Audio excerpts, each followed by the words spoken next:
Hey, welcome to another episode of the Operation Grow Show. Final one for the year. Should be interesting, hopefully. I'm sure it will be. At least the conversation's going to be good and humorous. That's going to be guaranteed. We're covering a few topics tonight. I think one of the things we've been discussing is pH and the importance of pH and what role it plays if it does. And we're open to questions, comments, people joining in from the chat. Remember, if you actually join in this week, you may very well be in for a chance to win a minder. But without further ado, just a quick round of introductions from those who've joined so far. Starting with Lefty. Hey, how you doing, sir? Good afternoon, all. Hope everybody had a happy holiday and a safe holiday. And yeah, looking forward to the show this week. I hope we got a couple more folks gonna drop in, but otherwise, I know that we can handle it. We've done it before. Yep. Even all the way from Amsterdam before, in fact. Absolutely. So, I do believe it was this troublesome three. So, moving on. Doctor, how you doing, sir? How are you doing, Peter? I'm doing very well, thank you. Very well indeed. After this festive season, has been pretty good. Has everybody else had a ate well, smoked well, dabbed well, edibled well? I too enjoyed the holiday season. The weather's been kind of strange here. It's a little warmer than normal, but I'm not complaining. But I'm the kind of guy that you might as well just go to -3 and give me a foot of snow, and let's let it sit like that for a couple months. It's Michigan, it's winter. Let's do it. But but yeah, so the holidays coming past, and we're still smoking grass. Excellent. No, all good, all good. Yeah, same thing here, man. Definitely creepily warm, which has been playing havoc with actually trying to, keep growing environments under control. We've definitely been seeing, that coming through from clients asking questions. Oddly enough, about suddenly going, oh, I think the humidity sensors may be reading wrong, and it was, it's just been down to how much rain we've been having here lately, and when it warmed up just a little bit, it just meant that the relative humidity just climbed up with it really quickly as well, and everywhere was looking like much higher. A week later, we had a crisp week, blue skies, but really cold. Humidity just tanked off again. Um, so a tricky time of year to actually be trying to control and keep an environment stable. But other than that, a good festive I time of year. I agree. Yeah, my humidity in my house has been between about 35 and 40%. So it's been a little bit of a challenge trying to keep things at a good humidity level in my veg area for sure. So we'll see how it Hey, goes. hey, Sleepy! Welcome to the show, Uh, sir. Hey, good day. Three Blunt Sleepy, what's up, man? What's going on, Doc? Nice to see you, Sleepy. Hey, Are you you too, rolled? Are you Lefty. rolled up and ready, or are you coming in a little late? So now, oh look, Oh, yeah, I God. knew you were. Uh, This man is always ready to properly medicate, folks. I Oh, tell you what, I yes. mean, I like it. you're driving me to having to Sons. drink tequila.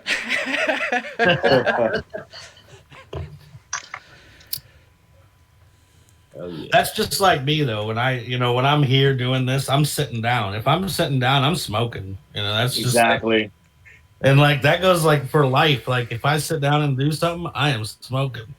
Hmm. What's up, Matty Fit? How you doing, brother? Opal's So doing Okay. how's well in the everybody? little house. So, how was your festive season there, Sleepy? Just another day. Don't partake in the holiday, so it's just another day for us. Fair enough, fair enough.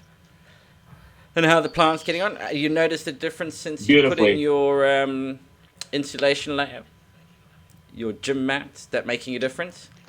I feel they are. I feel they are. I did have a bit of transplant shock throughout most of my garden, in fact.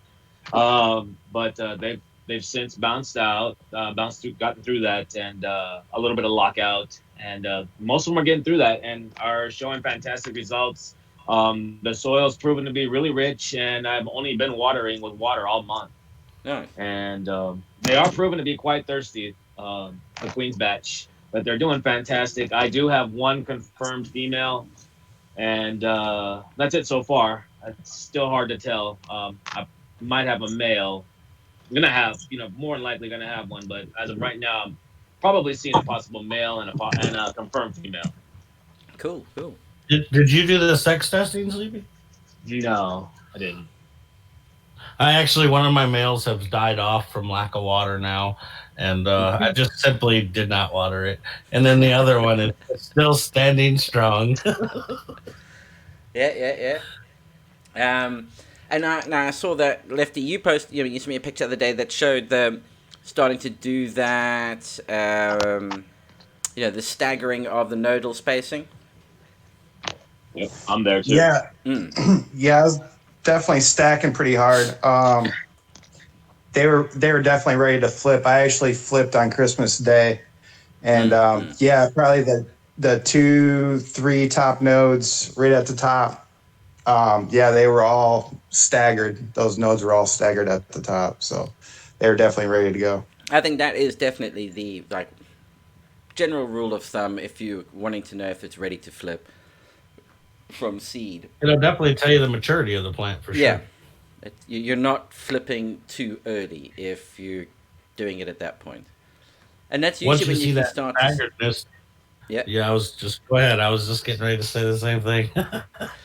That's usually where you can almost confirm the sex as well. That's when it really starts to show up. The pre-flowers start to appear then. Yeah, I've had a little bit of pre-flower. I had a little bit of pre-flower like the 2 days prior to flipping them. So between the staggering and the little bit of pre-flower, I could see a couple of hairs already thrown out off of it here and there. So, yeah, they're already kind of starting to show. I mean, they're starting to almost set up buds already. So they're moving pretty fast, and they've only been in flower for 4 days now. I do got to say that since I learned a little bit more about this strain and have started feeding and watering on a different ratio. I mean, typically I water, I let my soil dry out, and then I water again, or feed with like an FPJ or whatever it is. And like basically for the last 2 weeks, I've just been watering these things every other day. Boom. I don't care. I haven't picked the pot up to check and see how dry it is. Nothing. I just water them every other day. I've been giving them about 2 quarts of water and or FPJ, and I've really seen a difference in growth. So they do like to be wet. Yeah, I agree. I mean, earlier on, we were talking about just before the show, and we're going to bring some of it up now. Was about pHing, and one of the things that I noticed made a big difference with the chilies, at least, was having the water aerated properly. So like highly oxygenated water, and then watering it with that. They could certainly, I mean, as the saying goes, you can't overwater them. You can just starve the roots of oxygen. So as long as you can keep it going with well oxygenated water, that's critical. And I noticed quite a noticeable improvement in the general root health and the growth of the plant between stagnant water and water that you've just been running an air stone through for 20 minutes and half an hour beforehand. I'm lazy. I typically always bubble my water in my reservoir, but that makes a big difference. I honestly did not think I was transferring air from the reservoir to the pot, like you're saying. But I'm gonna go with it. Sounds good. It's not that you're transferring air; it's that you're dissolving. You're constantly keeping the oxygen level in the water up because you're aerating. I got you. So what you're saying is instead of like it would just sit there and it get stagnant and all the water in the air or the oxygen in the water would dissolve out. Is that kind of what you're saying? Yeah, it starts to evaporate out along and reacts with things. So because oxygen, is a very volatile gas in that regard. So and if you are heating it, I mean that's really important. If you are keeping it warm, so you've got a heater running in there, you really need to keep it aerobic, because if it goes anaerobic, that's when you can get some really nasties occurring. It'll smell bad. That's a good sign. Well, that's usually a pretty typical sign. I actually tend to play a little bit on both charts as far as what I do over here because I make some aerobic teas and then some anaerobic teas. I do both, and I also ferment things differently as well. I do some aerobic and anaerobic ferments, so it's kind of fun to play with that. Yeah. No, I mean the whole thing. It's doing it the right way. Yeah, it's just that's something that's always worth keeping an eye on if you're running a heater in your reservoir. Because DWC, I mean, I think we mentioned last week, in DWC systems, the roots are submerged in water. Yeah. What keeps those things alive is that there's constantly being aerated and bubbled. I've actually seen DWC ran without the bubblers in the pots, and they did significantly well. But they had like a current of water flowing through, so that would oxygenate the water, I guess, into some regards. Yeah, exactly. It's just making sure doesn't go stagnant. That's the big. You get your mosquitoes suddenly taking your fish. You don't want that. and that's where you get a lot of the the fly issues and that the gnat issues and all that. That's all from stagnant pots staying wet forever. And I don't ever have any fly issues. I don't have any fly traps over here. I go in my garden. There's never any flies. I would lose my shit if there was. Yeah. And that brings on like root gnats. I mean, that's usually, I don't know how much of a problem that is. I haven't really ever had it. I just, as I say, I use that gnat nix if it's ever needed. That works wonderfully. You can top dress through it, so that's great. Unlike has the same effect as the dicaceous earth, but with the added bonus that you can just water straight through it. Worth looking at. But yeah, so on the pH side of things, let me see if I can share that chart with everyone. And maybe get some. Yeah. feedback. So like earlier before the show, we were kind of talking and we were talking about how we see different growers, change different pH. They might start at 5.5 and, before they're done, they're ending at 7.2 or 6.8 or, they're trying to get different, uptakes of nutrients along the life cycle of the plant. And we were just talking about it and thought it was fun. And Hey, Jerry. Peter pulled out a cool chart for us to see. So yeah, and chat, feel free to dive in. I'm sure there are a few. I know there's definitely one or two in there who probably have to say we get this wrong. Yeah. But looking at this, as they're saying here, the thickness of each colored band indicates the percent of each unit that's available at various pH levels. So the thicker the band, the more that nutrient becomes available. I don't think it really matters what the plant is. Having looked at multiple charts, they're all showing exactly the same. And then all it's going to come down to is, what does your particular type of plant like? Does it like, if it likes acidic, then probably means it doesn't really like too much phosphorus, and it's going to have a higher requirement for iron and magnesium, or manganese, sorry. And boron, etc. Whereas something with a higher pH is less need for iron and manganese. Phosphorus tends to actually have a fairly tight sweet spot, 6.5 to 7.5. I always thought it had to be more acidic, but hey, something new every day. It really makes me wonder that, because we try to replicate certain things in nature when we grow indoors, especially the organic growers. We're really trying to replicate a certain soil structure and, let's say the redwood forest, so we're trying to build that soil structure in our grow room. I wonder if we were growing let's say an indica strain that came from Afghanistan or something, if we tried to replicate the soil pH over there along with the soil consistency, that sandy loam type soil that they have over there, I wonder if we would get more of that trait of the land race out. You know what I mean? Like how they get it over there. That's truly the environment. The soil is part of the environment. The pH is going to be part of Oh it. yeah. When it's grown over there just naturally, it's just kind of a cool thought. It just popped into my head when you were talking about it. I was like, huh. Yeah, definitely going to play into the phenotypic expression, the chemotypic expression as well. Hey, Richard, how you doing? Like I've got a shout. Doing good. How about you guys? We're all doing great, thanks. Yeah.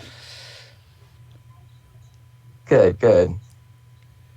How's it been, Rich? How was the holiday? How you doing, brother? Good. How was your holiday? Was it busy? No, man. We were pretty just chill here. I smoked a lot of reefer. Yeah. So did you hang out in town, or did you go out of town? Anybody go out of town? I stayed home. It's kind of a family tradition to stay home and smoke weed in my family. We've been carrying that family tradition on for years now. That's Love awesome. it. Love it. That's awesome. I worked on getting the family tradition of tequila at Christmas time. It's working. Oh, well. that's a good one too. 3 years in a row now. It's working very well. They're getting the hint. It's a good Christmas. So yeah, I mean the difference with these pH bits and bobs.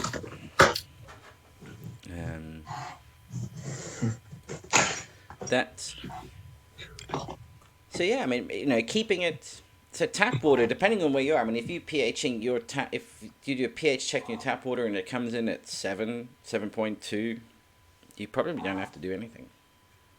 Leave it alone. Especially if you're starting out, there's no need to try and bring the pH up or down. I mean, check it I off. guess Give that out the would nutrients. depend on what you were doing, because if you were growing in water, like you would definitely want to pH it at 7. You don't want to be growing in water at 7 to 7.2. But why not? When 6.5 to 7.5 is. I don't know the true answer to why not. To be honest, I just know that everybody that grows in water is at 5.5 to 6. So to be a whole point off would be hardcore. I mean, that is interesting. Is it that? But again, as you were saying, at different stages of growth. So during early vegetative growth, where you don't necessarily maybe want a lot of phosphorus uptake, keeping it at that 5.5, 6 pH is definitely going to do that. And then as you're going into flower, if you then bump the pH up, you're going to kick in increase the uptake of phosphorus. Anybody in the chat? No. Well, in a water system, basically the whole water system reservoir is basically already soil solution, correct? I mean, if you look at it that way, the nutrients are already in the water-based form and made available, right? Yeah, they're going to be the most readily available in that regard, yeah. So, yeah, I mean, so your pH, I don't know if your pH would need to be as high in a water-based form like that, because you don't have a soil bond there. The nutrients aren't like bonding to a soil; it's just bonding to a water molecule at that point, correct? Yeah. So maybe that's the difference between a soil and a water-based grow, is that you can run that low of a pH because you don't have that soil molecule that you have to Fight with. change the pH of to make it available. Yeah, and also possibly because you don't have something else that's competing for the ions, which is what the soil's possibly doing. The soil's trying to grab hold of it as much as the plant's trying to grab hold of it. Right. And so you don't need to have the uptake that readily available. I'm just winging it. I would have thought medically Fit would have dived in by now. Well, there's different nutrients and minerals bond tighter to soil particles than others do. Phosphorus bonds really hard. Phosphorus will stay. You juice up your plants good with something other than a liquid form of phosphorus. It takes a long time for phosphorus to leach out, to where potassium will leach out really fast. You can lose potassium out of a soil medium really quick compared to phosphorus. Yeah. So it just might be the way that it bonds to that soil particle rather than that water molecule, And that almost looks like, and then if you look at that chart, that kind of makes sense what you were saying about potassium. Because look, I mean, it becomes, like available at 4 point, it almost maxes out its availability at 6 and stays at that the whole way through. Once you hit a pH of 6, and the same with sulfur, it just doesn't stop. Right. So, whereas the others, that phosphorus has that really tight band that it can work in.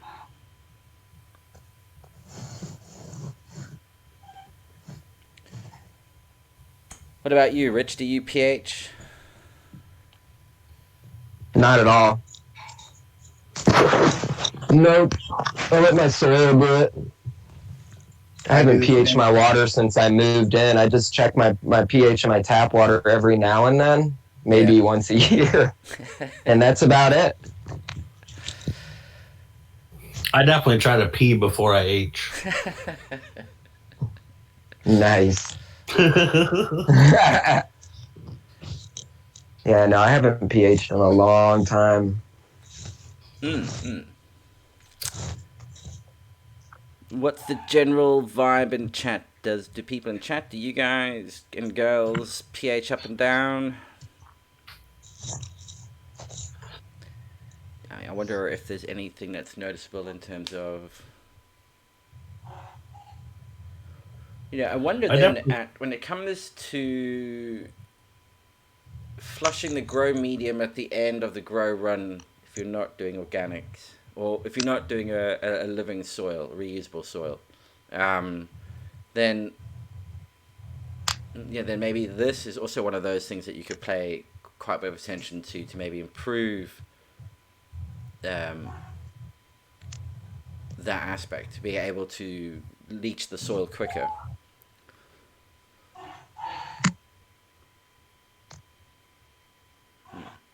Worth an experiment. Yeah, I definitely don't pH during flush, but or the last couple weeks, I should say, because I really don't flush. It's just water.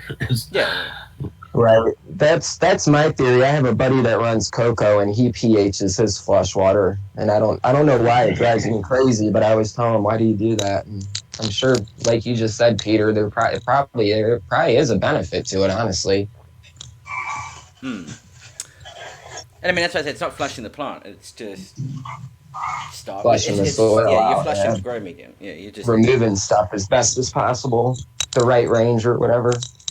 Yeah, and just so that you're wanting the plant to eat up its own resources, and that's why you get the color fade. It's because it's going, oh crap, and just eating itself. Well, that's what I look for. I want to see that. I want to see that color in my grow room. I want my plant to look dead except for the buds almost, nice and faded out and on its way out the door.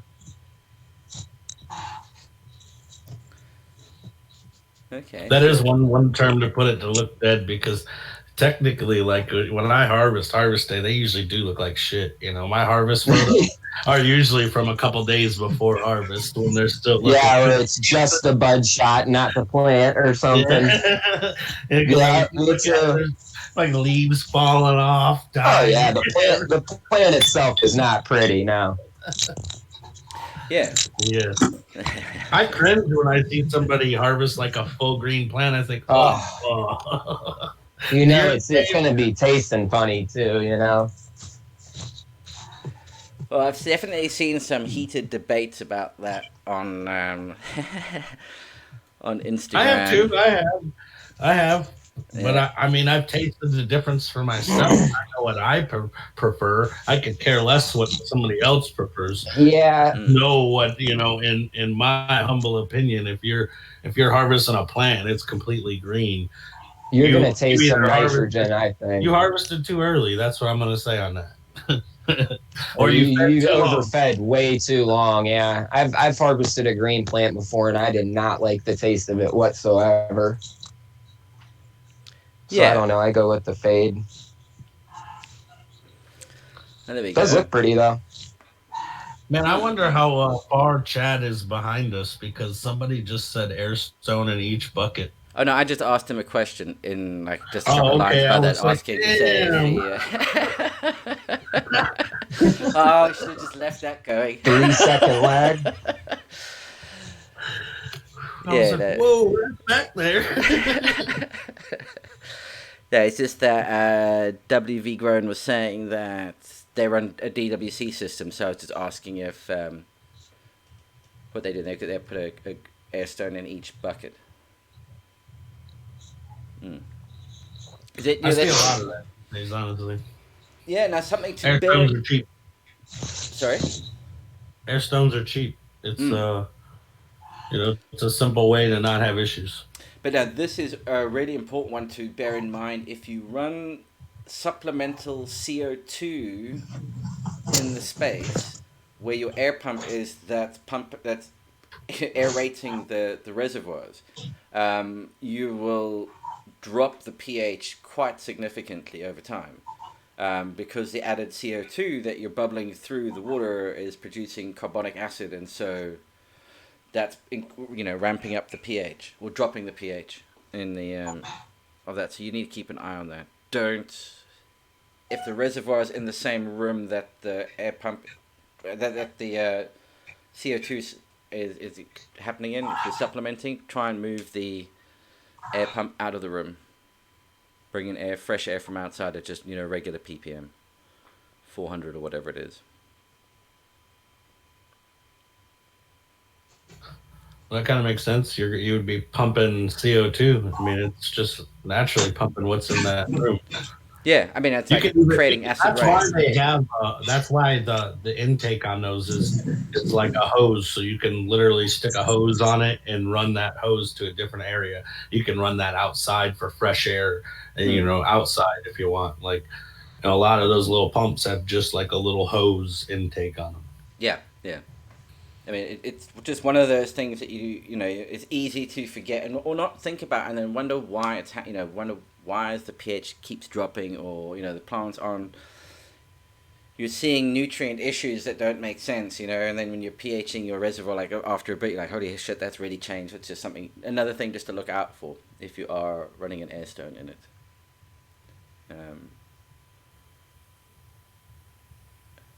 I keep an airstone going 24/7.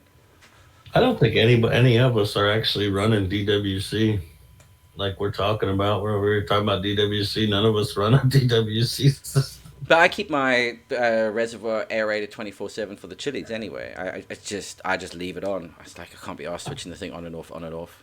So I have like a commercial air pump for my reservoir. I got like two 55-gallon barrels for They're actually 65-gallon. They're old pickle barrels, and they're the black, big, tall barrels with the screw-on lids. I got two of those for, and I got two big commercial air pumps so I can pump air into those res. I just feel that the aerated water doesn't go stagnant. You know what I mean? I didn't necessarily chelate, pumping air into it or anything like that. But I definitely think it, keeps it from going stagnant. And a lot of what I was doing was trying to off-gas the chlorine. Yeah. That's actually in the tap makes it go a lot quicker. Yeah. Yeah, I mean, like, truthfully, like, if your water sits out for, like, 24 hours, usually all the gas or all the chlorine's out of it. But if you aerate it, it can be gone in an hour or two.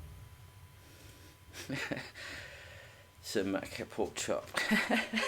Tried DWC, got tired blowing in the straw. Wrong size straw. Everybody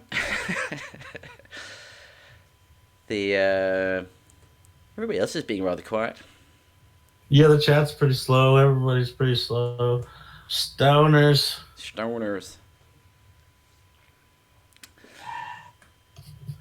maybe it's just 'tis the season, you know. Yeah. Everybody's on vacation. Everybody's chilling. I'm over here. I've probably smoked half this full of hash since we started. Well, I'm on That's a good idea. the third flavor of tequila. It's going well.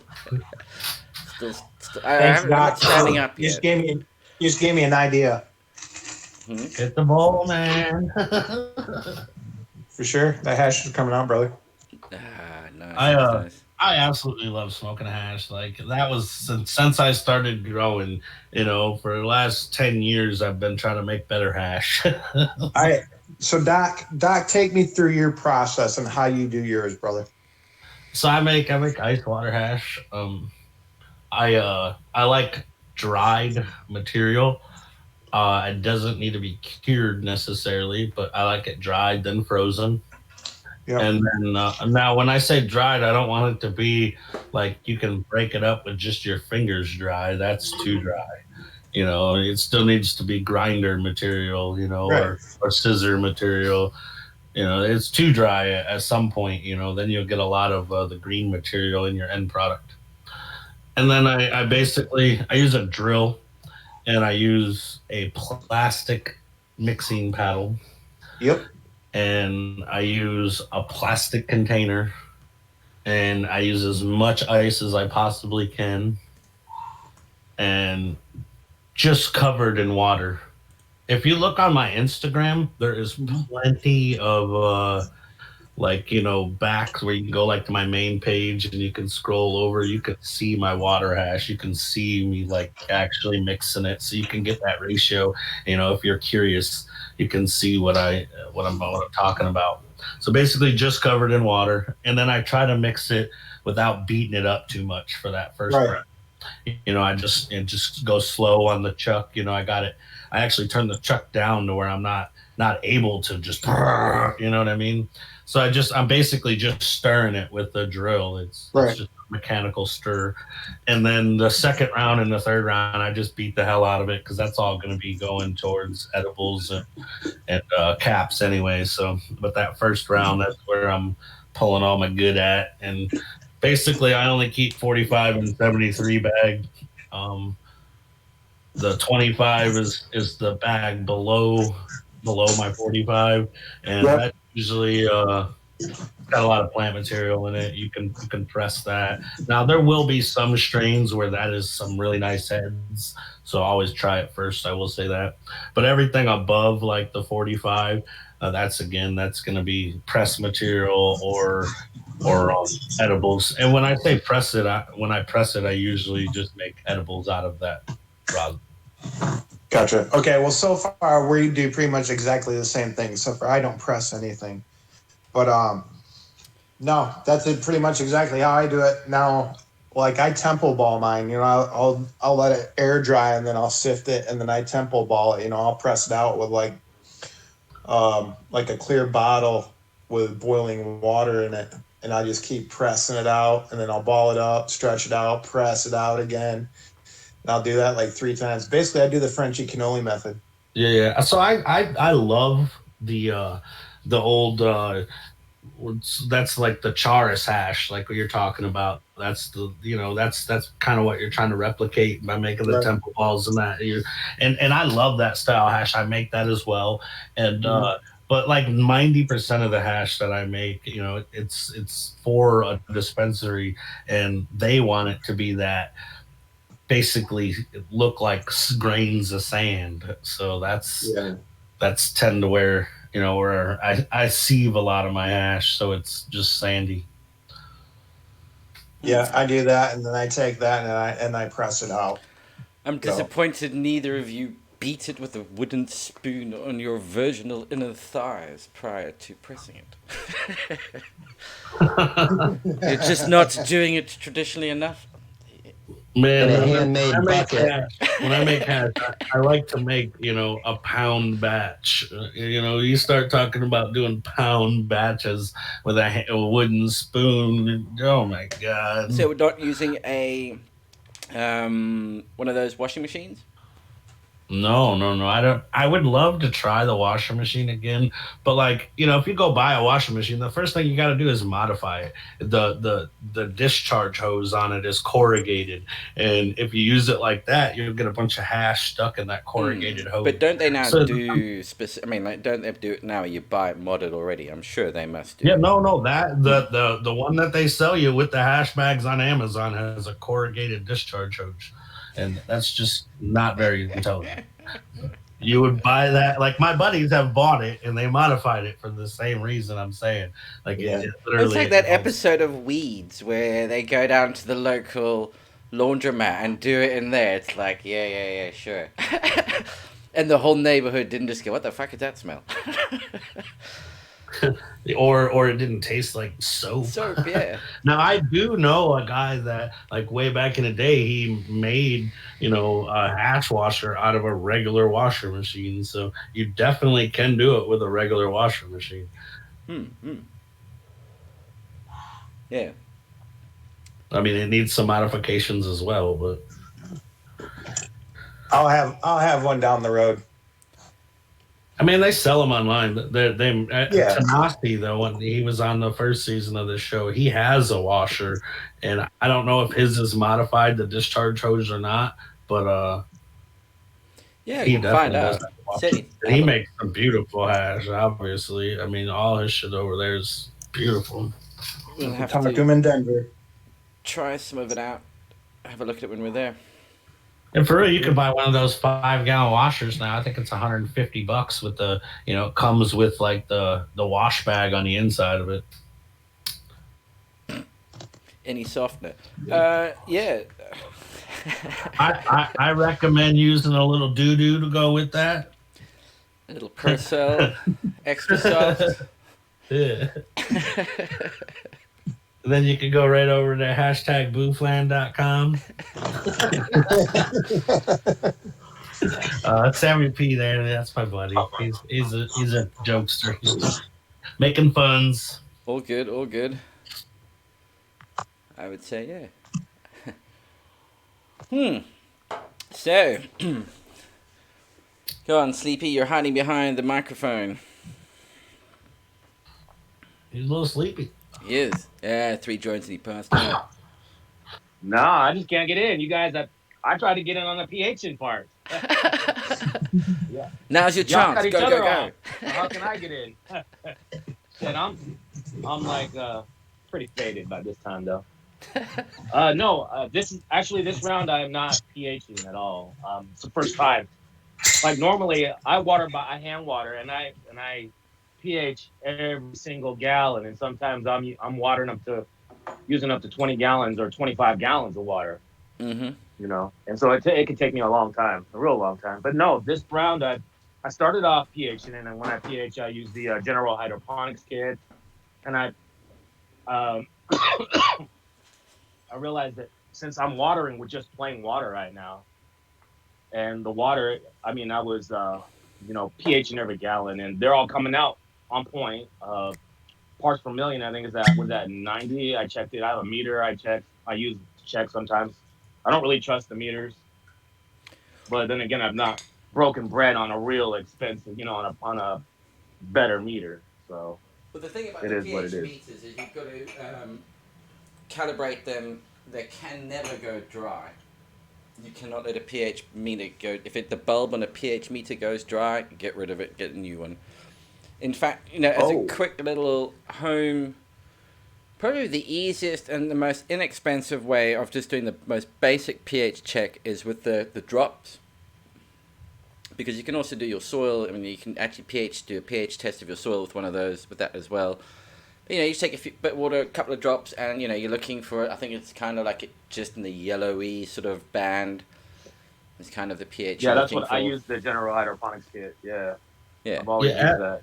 Yeah, as a frugal grower, I do want to touch on that, So he said that, he hasn't broke bread and bought the good pH pen or whatever. And I just wanted to say I use the drops. When you go to check the good pH pen, when you go to check that, or the little $10 pH pen that you buy on Amazon, or the $250 Blue Lab one, when you go to check those, you check them by comparing them to the drops. My point is done made already. Yeah. That's why I use the drops. And you have to keep those ones. You got to calibrate them all the time. Every few. And when you calibrate them, you're comparing them to the drops. That's my whole point. That's why I use the drops. I see SP's our resident standard. You save so much money. Yeah. No, exactly, and it's also easy to pH check the the soil. The runoff. You can actually take a bit of the soil, shake it up, and check. You get pH neutral, 7, then mix in the soil and see what you get. Now, I will say, if I was growing it in water and I had a bunch of, if I had 20 reservoirs that were all full of water because they were under each 4x4 or whatever, I would definitely have a pen. It would just be simpler. But I would have to check that pen every week with the drops. But it would just be simpler to use the pen at that point. Yeah. And, if not, you'd be dropping for, sometimes my drops ain't perfect, sometimes I'm like, oh, fuck, and I got to do it again, but, at the same time, it's still way cheaper. I could 4 times I could pH with the drops, as to what I would do with the pen and still save money.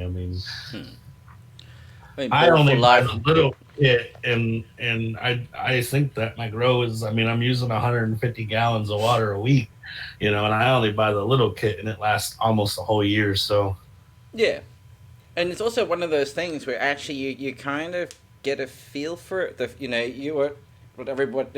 other thing is, do put in exactly the same amount of nutrients every single time into the same amount of water, and you start to work out, if I do this is what the pH is going to be. You don't have to check it every single time. You get to the point where you actually know, and it's just every now and then you to make sure you haven't overstepped the mark. Check the actual water to make sure that hasn't changed significantly. But if you are wanting to try and keep a dead accurate record, then yes, you need to have a digital pH pen that's recording it specifically. But for eyeballing it, like the average person is doing at home, you don't need that. I think when you're getting to the point of, whether it's 5'8" or 5'9" or 6'2" or 6'3", I think you need to get the fuck out of here with that bullshit. Like that meter that you're using is off by a point or two. You know what I mean? Mm-hmm. I could be wrong. I've seen some people kill it that are like that. You know what I mean? No, precisely, and then that's exactly, and one of those.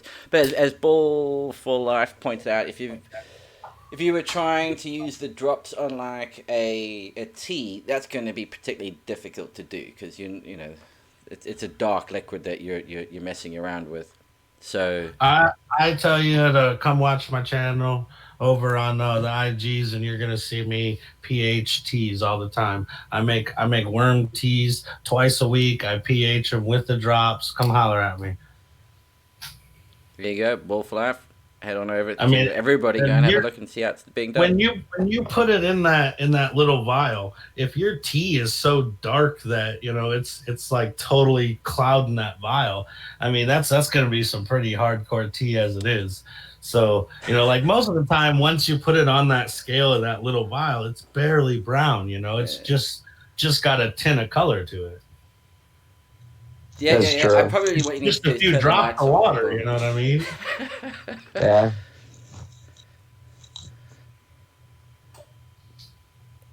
Eric, what you saying? That tea I made today was some dark shit.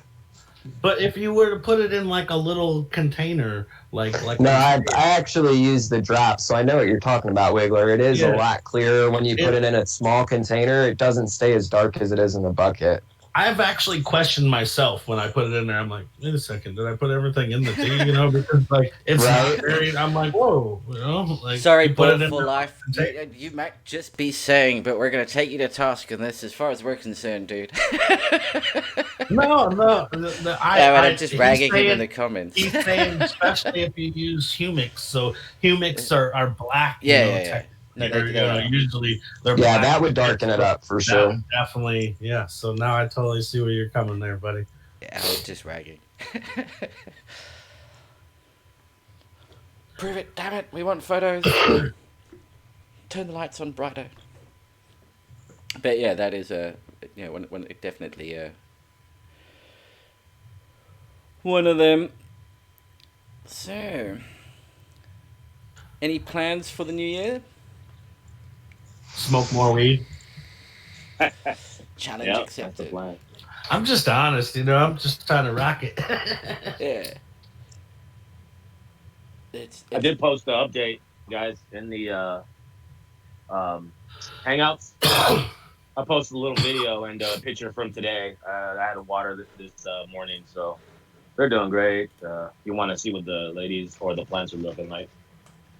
And let's see what we can get going. Here. I'm gonna Hold on a post some second. pics of my Yeah. plants directly after the show. I got 2 new ballast and 2 new bulbs for that room, so I got to go down there and deal with all that now. So I'm actually switching out a Thowie with 2 600s, and anybody that's got a Thowie hanging, I recommend you do the same room unless you got like 10-foot ceilings. Yeah, I don't even blast mine at 1,000. Yeah, get rid of it and get 2 600s. I had the moolah. Well, that's dude. Honestly, I bought cheap ass ballast. I'm not even gonna throw out the name here. You know, let's just say they're a Chinese quantum ballast, and I've used them before, and I just don't recommend anybody go buying them. But they'll do what I need to do. I bought them for $59 a piece, so I can't complain. So what are we looking at here, Sleepy? Which ones? I'm assuming So- it's these ones here. Yeah, yep. Everything that's bushed out, everything else around it they're all clones, and you can see the difference. Those are from seed, obviously. These Yeah, ones if you here. spread, I tried to. Yeah, everything photobombing is from clone. Everything in the middle, so you're gonna have eight of those bushes there. That's part of the growers, the grow off batch. All right. The smallest one is actually the one that took the damage from the heater, and I had it in my hand. I was walking to the trash can, and then I changed my mind. I was gonna just pull it, and yeah, that one right there, that was the one that's burnt, and I've topped it 3 times, and so it's just bushy. And yeah, they're doing great. No burn. They're loving. I'm just giving them water. I'm afraid to give them anything else. The soil is pretty rich. It's my mix. Yeah, these right here in the back, those in the back closer to the wall, those have been topped about 4 times. Hey, Sleepy, Yeah. they'll take it. What's that? The topping? No, they'll take more newts, man. You think so? Okay. Don't be scared, man. Go ahead, hit them. You're using teas and stuff, right? No, not even. I'm afraid to do that. Even I've amended the dirt. I've amended the soil with worm castings, and that's it. And that was from the transplant. That was one time. I have amended them. I've added a little soil since the first, and there's just been water, and and I've stopped pH in the water because it was, it's always been pH every time I check it, as long as I'm not adding anything to it, and so they've just been getting straight water. Hit him with a tea about once a week, man. That's what I've been doing. I've been top dressing with worm castings. I've been hitting them with a foliar, both the optic on the one side, and I've been using the Dragonfly Earth Medicine stuff on mine. And so yeah, I've been hitting them hard, man. I've been foliar. I've been top dressing with compost, worm castings, and been hitting them with teas. Yeah. Pretty much like I would normally do with anything, and they've been jumping. But see, here's my thing. This soil is the soil this is my soil that I've made. So, right. And this is my first time really, using it and growing it from start to finish. From, me starting making the soil and finishing it and then growing it, the same thing, using it from start to finish. and so I don't really know it, and I don't trust it. So I'm getting a feel. I'm getting a feel for it. And so far, it seems to be they seem to be feeding my plants everything. Only issues I have was the issues that they're trying to work through from the lockout and transplant shock that I caused. Gotcha. But I do. I mean, every week I pull out my stuff, and I'm gonna like, I want to bubble some tea, but then I get nervous, and I say, well, I don't even have any burning tips that I notice, and they're doing great. They do get thirsty, so I'm watering like every 2 days. Where before, where I half-assed used my soil, I mean, my soil was just it held water so well that I could go Mhm. 8 days without watering, and I didn't want to go any further than that, and like some of my pots and using those same pots. They could have gone maybe another day even. So my soil now is definitely not like that at all. I mean, Gotcha. these plants, these ones especially, like after every 2 days, I have to water a half a gallon in. Yeah. No, if you're worried about the plants can take a bit, man. They can take some newts, that's for sure, and they can definitely take the water too. Okay. Yeah. I'll say this: that Queen's batch, I've been just pouring the FPJT to them, and like I've been making it like 3 times as strong that I've ever made it just for these plants. And I told myself I'm gonna kill them or they're gonna grow, and damn it, they're growing. Yeah. Yeah, man. I kind of got frustrated because they really weren't doing anything for me, and I see yours, and they're just like, whoa, So I don't know. I mean, yeah, right off the bat, I was almost foliar feeding mine with that natural mystic, that dragonfly earth medicine. So that and lush roots. That's what I keep my seedlings wet with is that stuff. So I don't know. It's like I'm already feeding them right off the bat. I started foliar spraying with just my normal labs, just labs and water. Just there's no, it's bacteria, lactic acid bacteria. It's homemade. It's just I don't mix it with molasses or anything. I've been spraying that on them. Gotcha. No. Yeah, beat them up, make them grow or make them die. One of the two. I figured that's what I was doing, and they're growing.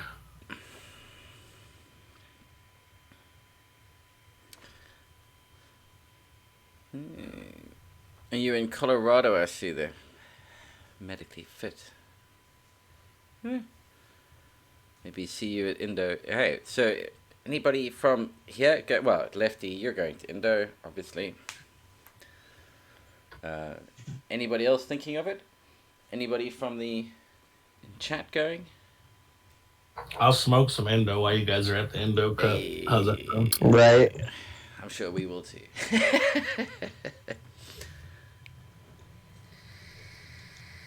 Hey, We Peter. go recreational here in Illinois in like what 3-4 days, so it's not really much of a need to Congratulations, my leave the brother. state anymore. I've been Yes. looking into it. Still man. not They're the best. You guys though. Yeah, it's not the best rules. There's not much growing going on, but I didn't really follow those rules to begin with, so that doesn't really apply to us. But But everything's yeah, I mean they're not really doing it the way we would like to, but there's something there, I guess. So it's something. Were you gonna Could be ask? better. Sorry. Sleepy. Were you gonna ask something? Was it Sleepy? It was. Yeah, that was me, Peter. Thanks for asking. I was gonna see if you could back out again on that on the main shot of my grow up plants again. I was gonna mention something. I think if I can recall properly, I don't want to open my tent right now, but I think all the seedlings, well, not seedlings anymore, but the plants that are from seed, they're actually surrounded by clones from chemtrail haze, pretty much.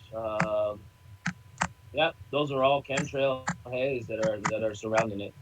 Um, at in the far left corner of that one, you can only see like 5 leaves. I think that's a granny panty, but for the most part, those are all chemtrail.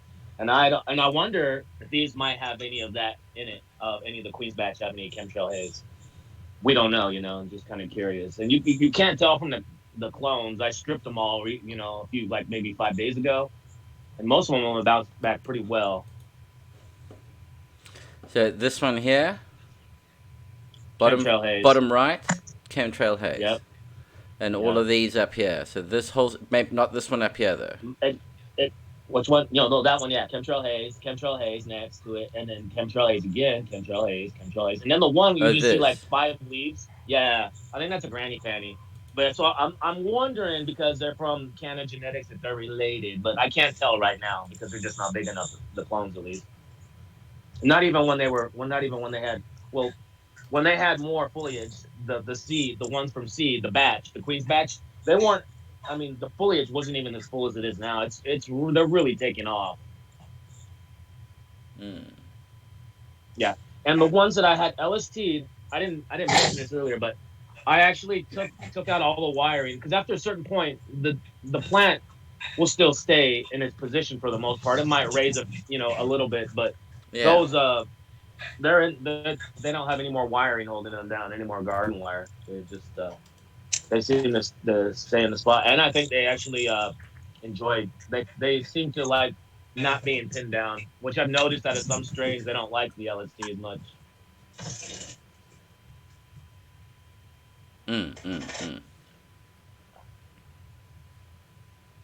This is very I'm having fun with this grow off. It's interesting. I know that we got somebody in chat, Ball for Life. He's asking us to touch on flushing and organics, and I know we're all most of us are organic growers here. And he says, for instance, if you have like a 10-gallon pot of super soil, your plant's still lush and green at the end, and he's got a question mark.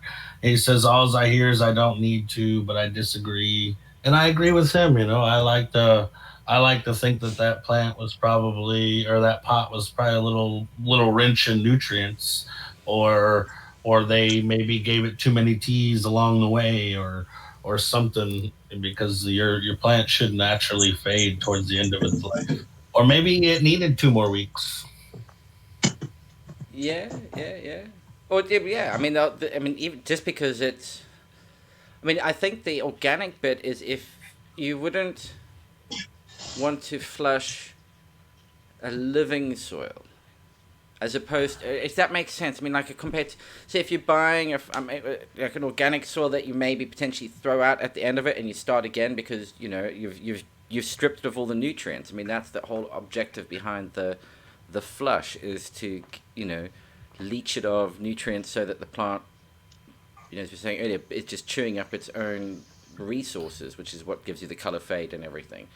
So possibly if you were growing it in a no-till living soil setup, your approach might be slightly different. But yeah, as you were saying, if the plant naturally comes to the end of its life, it'll start to shut down. You probably have to maybe play a little bit more with environment. I'm like in the no-till setup, you gotta learn you gotta create those cycles of nature. So like if you're growing a cover crop, that should only be growing during the vegetative cycle of your plant, and at the end cycle of your plant, you should be basically no cover crop. That's when you're putting your haze over the top, or you're putting your foliage over the top of the cover crop and killing that off and letting that fungal dominant part happen, and that's where you're only watering and no teas, and you got to create those cycles just like out. That's why I don't do the no-till indoors, because it's so hard to truly create those cycles.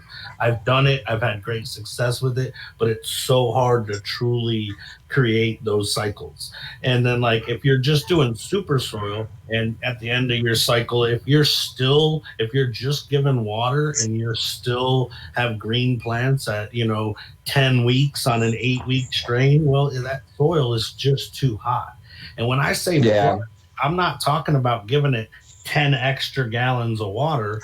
I'm just talking about only water. You might get a Yeah. little runoff, but only water. Yeah, you're not flushing water through to where it's just draining out the bottom everywhere for sure.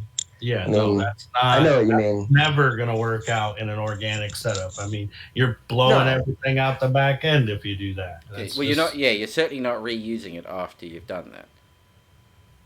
Well, you can, but you have to build it back up. Yeah, exactly. Yeah, you're gonna have to re-amend the shit out of it.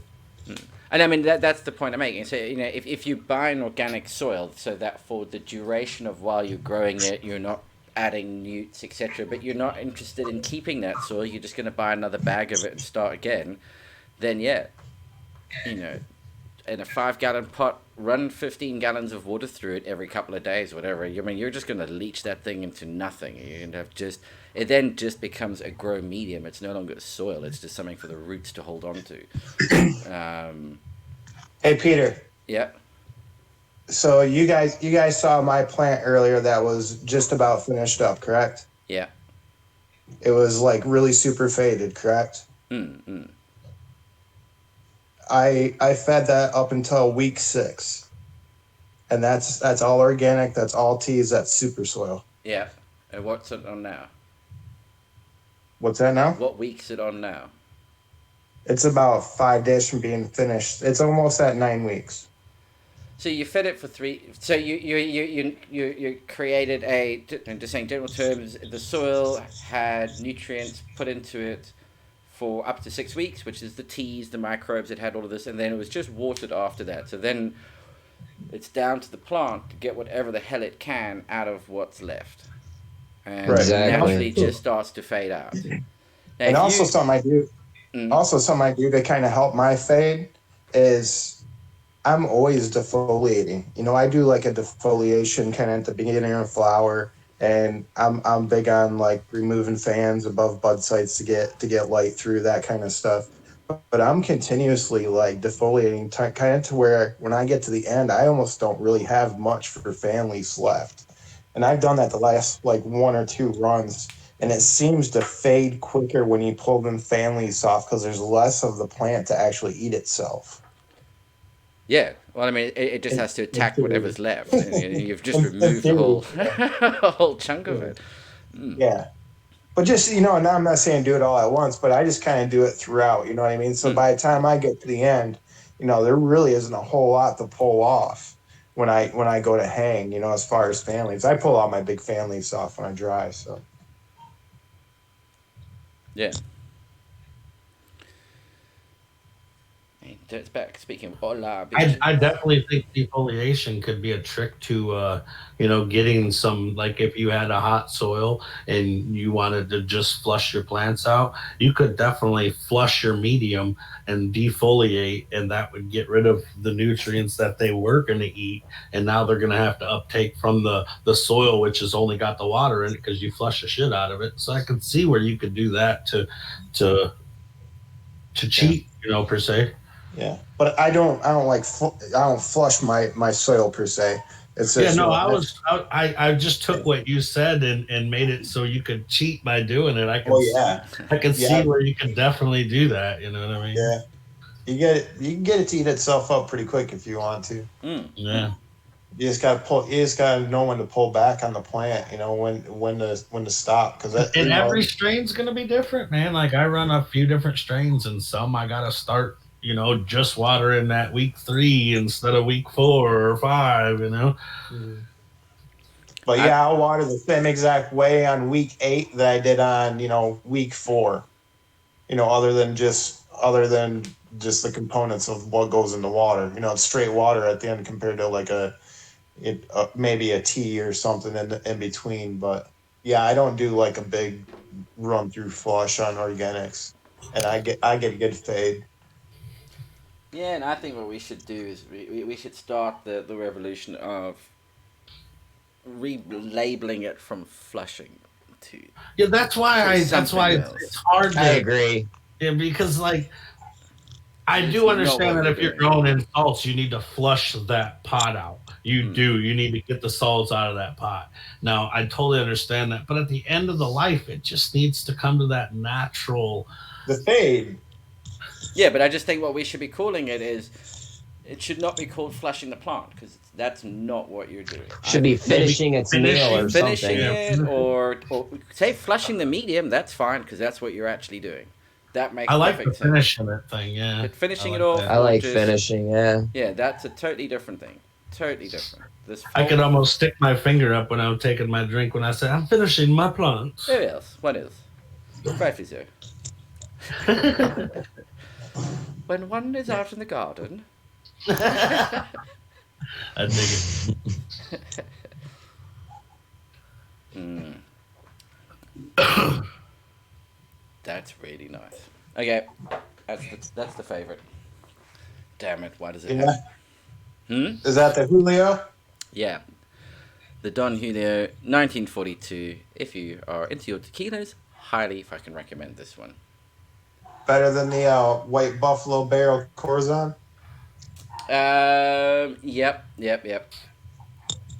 And actually, I found another one. Well, my sister sent me one from Herencia Mexicana, which is also. The label makes it look unsuspecting. You know, okay, but I think actually that's the trick. Is that the label? The more unsuspecting the label, Yeah. actually, kind of the nicer it is. It's also a Yeah. limited edition one, and all the ones with the proper cork top rather than plastic one. Yeah. Very nice as well. Very smooth.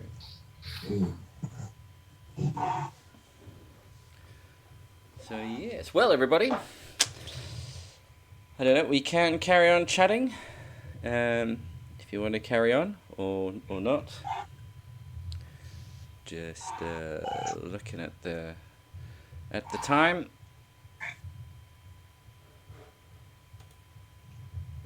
I don't know. What does everybody want to do? Do you want to carry on chatting for a bit or? Yeah, I'm here, man. I'm just Not getting sleepy. going at the moment, but I do have to run shortly. Yeah. Yeah, I gotta get going shortly, but I can hang on a few more minutes. No matter what. Well, no, I tell you what. Let's wrap it up. I mean, it's been a good hour. I think we had a good show. Covered some interesting topics. We're going to be going into the new year. First show, of the new year next weekend. Woohoo! And yeah, I reckon if you haven't flipped into flower, now's the time to do it. And let's get the show on the road with these ones. Right So- on. I did want to tell everybody listening, I appreciate you guys. Happy New Year to you. Stay high, stay happy, do what makes you happy, and have fun while you're doing it. Yeah, and Definitely. stay safe. Thanks to all the people in chat too. Mm. Yeah, thanks everybody for stopping by. We have a good show this week. And remember, everyone, it ain't illegal.